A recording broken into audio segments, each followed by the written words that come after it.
À environ 400 mètres au nord-ouest de Chérences se trouvent les ruines de l'ancien hameau de Bézu. C'était une douzaine de maisons et de granges où plusieurs familles ont vécu jusqu'au début du XXe siècle. Les deux dernières naissances enregistrées à Bézu eurent lieu en 1952 et 1953. Depuis, les maisons ont toutes été abandonnées, détruites et les ruines sont maintenant noyées dans la végétation.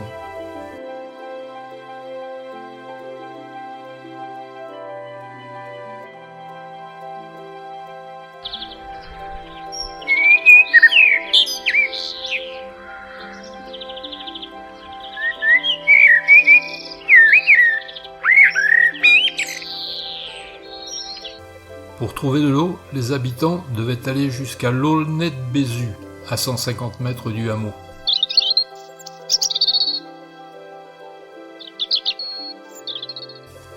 L'église est constituée de deux parties nettement distinctes. La nef, d'inspiration romane, est le vestige d'une église primitive bâtie entre le XIe et le XIIe siècle. Le transept, surmonté d'un clocher central, le chœur à deux travées et le chevet polygonal avec ses chapelles latérales ont été ajoutés à la nef au milieu du XVIe siècle. La date de 1556 est gravée sur la voûte de la chapelle sud-est, remarquable dans son décor de type Renaissance. La clôture du chœur en bois sculpté présente une série de portraits qui nous interrogent. Qui sont ces curieux personnages ? Bien malin celui qui pourrait le dire aujourd'hui.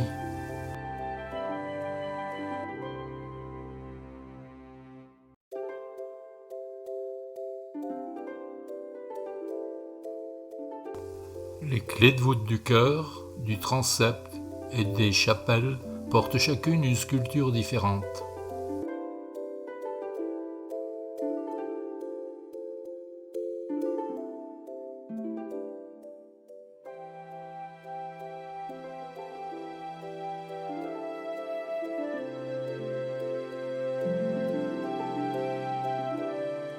Des différences de sculpture existent aussi sur chaque cul-de-lampe qui supporte une nervure de la voûte.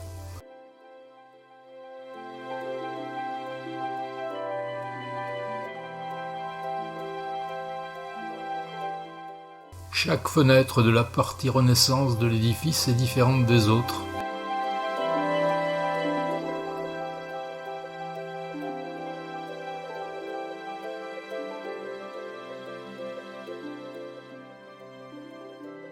Au sol, à droite de l'autel, on trouve la sépulture d'Antoine Tolmer, prêtre curé de Chérences de 1644 à 1672. Son statut, toujours lisible, est gravé sur le pourtour de la pierre tombale, mais son titre de protonotaire du Saint-Siège apostolique était purement honorifique.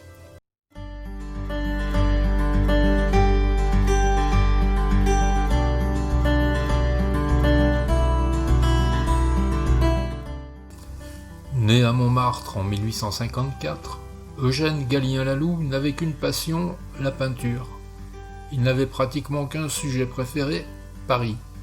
Son talent fut rapidement reconnu. Il devint vite célèbre et ses vues de Paris se vendaient bien. Il vendait ses tableaux pour vivre et il était sous contrat avec plusieurs marchands pour s'assurer des revenus réguliers. Il les vendait à des prix peu élevés compte tenu de sa célébrité. À cause de ses obligations contractuelles, il signait ses œuvres de nombreux pseudonymes. Gilles Liévin, E. Galliani, L. Dupuis, Gallien avec un L ou deux L, ou Gallien-Laloux.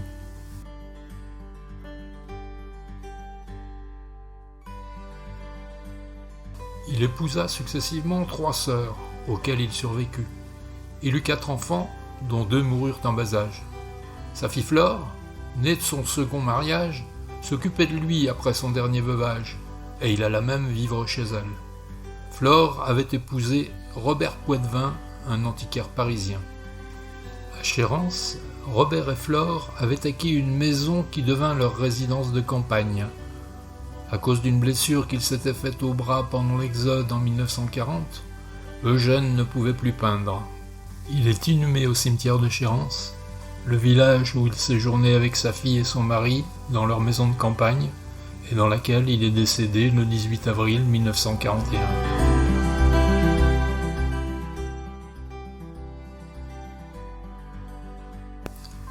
Poète et journaliste, Eugène Jolas est né en 1894 aux États-Unis de parents immigrés lorrains.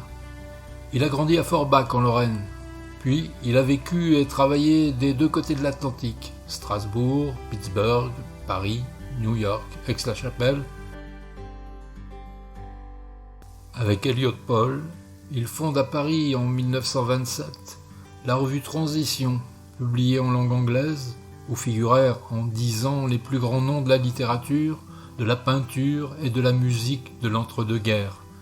Miro, Duchamp, Kafka, Hemingway, Beckett et d'autres, mais surtout James Joyce, dont Eugène était devenu l'ami. Samuel Beckett a contribué à la revue de 1929 à 1938 avec quelques textes et plusieurs poèmes. Maria MacDonald est née à Louisville, dans le Kentucky, en 1893. C'est à Paris qu'elle rencontre Eugène Jolas, qu'elle épouse en 1926 à New York. Après 6 mois passés à la Nouvelle-Orléans, le couple revient en France pour s'installer d'abord à Paris, puis dans le village de Colombey-les-Deux-Églises, dans la maison qui deviendra plus tard la propriété du général de Gaulle. Avec son mari, Maria collabore activement à Transition, d'abord comme secrétaire, puis de plus en plus souvent comme traductrice. Leur fille Betsy naît en 1926. En 1929, ils ont une deuxième fille, Marie-Christine, Tina. Betsy, compositrice, vit toujours à Chérences. Sa sœur Tina, décédée en 1999, avait épousé le poète André Dubouché avant de devenir la compagne de René Char. Eugène et Maria acquièrent leur maison à Chérences en 1950. Après le décès d'Eugène en mai 1952, Maria se consacre de plus en plus à son travail de traductrice. Elle traduit en particulier l'ensemble des œuvres de Nathalie Sarraute, devenue une amie proche. Elle partage ainsi son temps entre Paris et Chérences. Maria est décédée à Paris en 1987, âgée de 94 ans. Elle a été inhumée auprès de son mari au cimetière de Chérences. En quittant le village par la sente du bois nourri pour rejoindre la forêt, on est surpris dès qu'on arrive sous les arbres par les larges cavités présentes dans le sol et les monticules de terre et de pierre qu'on trouve à leur côté. Si les lieux n'étaient pas recouverts par la végétation, on saurait d'emblée qu'on se trouve en présence d'anciennes carrières. On a extrait de la pierre de ces carrières jusqu'au début des années 1900. La pierre extraite avait des qualités qui ont permis de l'utiliser dans la construction de nombreux ouvrages et de monuments de Normandie et d'Île-de-France. L'exploitation des carrières de Chérences s'est développée surtout à partir de la seconde partie du XVIIIe siècle. Elle a connu son apogée au cours du XIXe siècle avec les grands chantiers parisiens. C'est avec la famille Boucher et ses 4 générations de carriers que le succès de l'exploitation de la pierre de Chérences a commencé. La famille Fournier a succédé aux Boucher grâce à une alliance par mariage. Le commerce de la pierre a permis à la famille Fournier d'agrandir son patrimoine et de transformer progressivement sa demeure, devenue aujourd'hui le château Maigret. Dans le parc du château se trouve un exemplaire du monument solaire de Monsieur de la Perrelle. Ce monument a été taillé en 1832 en 24 cadrans de différentes formes pour indiquer l'heure de tous les fuseaux horaires de notre planète. On imagine aisément qu'il a servi à démontrer l'habileté et la précision des tailleurs de pierre de cette époque.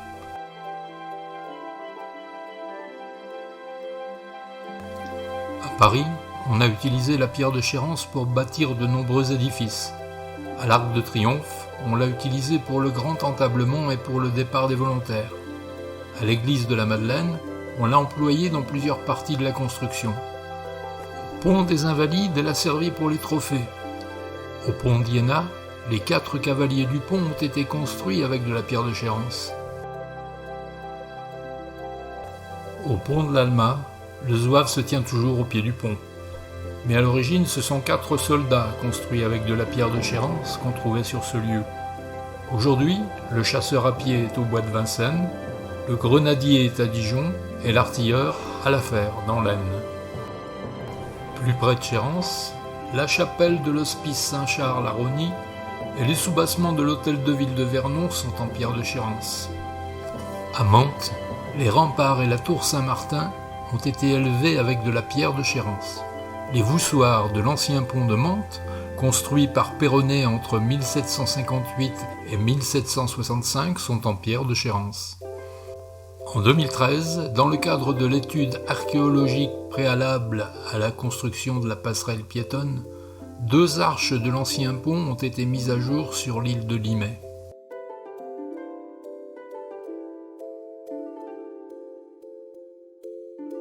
Marie-Thérèse Roulet, artiste peintre, est née à Ars-en-Ré en 1870 et elle est décédée à Paris en 1945. Elle est la nièce de Gaston Roulet, un peintre officiel de la marine.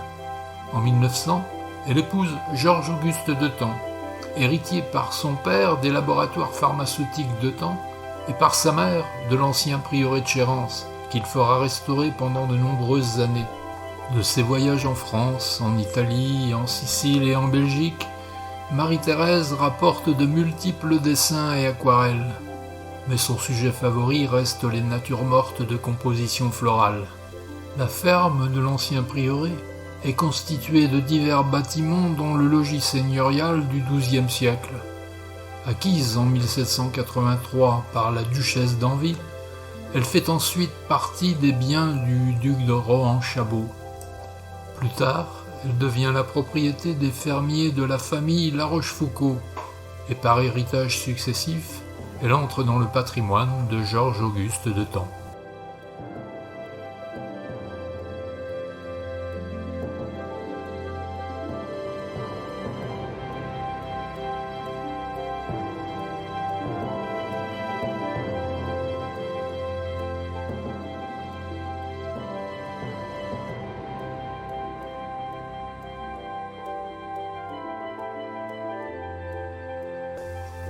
Nathalie Tcherniak est née en 1900 à Ivanovo en Russie. Elle arrive en France à l'âge de 3 ans avec son père qui vient de se remarier. Élève studieuse, passionnée par l'écriture, elle choisit cependant à la fin de ses études la carrière d'avocate. C'est ce qui lui permet de rencontrer Raymond Sarraute, avocat parisien, qui deviendra son mari. Rayée du barreau en 1940 parce qu'elle est juive, elle réussit toutefois à échapper à la déportation. Réfugiée dans l'écriture, ce n'est qu'après la libération que ses écrits rencontrent le succès. Marthereau et L'ère du soupçon reçoivent un accueil enthousiaste des écrivains du nouveau roman tels que Michel Butor et Alain Robbe-Grillet. En 1949, une sortie en voiture avec Raymond l'amène sur la route des Crêtes, où elle est séduite par la petite croix plantée à l'entrée de Chérence. Une visite du village décide le couple à partir à la recherche d'une maison à acheter. Ils trouvent rapidement une maison à leur convenance et après son acquisition, Nathalie partagera son temps entre Paris et Chérence. À Chérence, les anciens du village se souviennent de l'avoir souvent croisée. Régulièrement, elle se rendait à pied à Véteuil où elle s'installait à la table de son café préféré pour écrire des pages de Marthereau ou du Planétarium. Mais un jour, le propriétaire du café fit installer un jukebox et Nathalie renonça alors à fréquenter ce lieu. Elle aménagea une pièce de sa maison en bureau où elle pouvait s'installer pour écrire. Raymond, son mari, décède en 1985, mais Nathalie continue d'habiter sa maison de Chérence jusqu'à son décès en 1999. Elle repose aux côtés de son mari au cimetière de Chérence.